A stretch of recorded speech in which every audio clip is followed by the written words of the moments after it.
Welcome to Luca is a Billionaire, where the only thing I invest in is your answers. You start by confirming the map and spawn zones. This matters because the panda only appears in specific rooms. Once done, equip stealth items and check your flashlight at 50% or more. This keeps you hidden and able to trigger the event. Make sure the game difficulty is normal or above, since lower modes can disable random spawns. Finally, open dev tools or the console if the game requires it.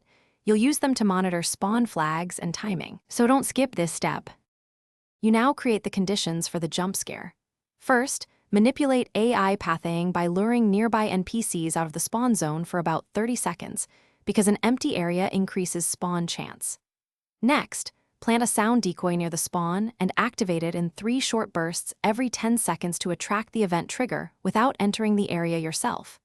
Make sure you monitor the console flags, spawn ready, player hidden, and timer active, so you know when the system is primed and why. You finish by entering the spawn zone crouched and staying still for about 5 to 8 seconds. That stillness completes the trigger, and the panda will usually appear immediately. If nothing happens, leave the area by at least 20 meters for 10 seconds to reset spawn logic, then repeat the middle setup.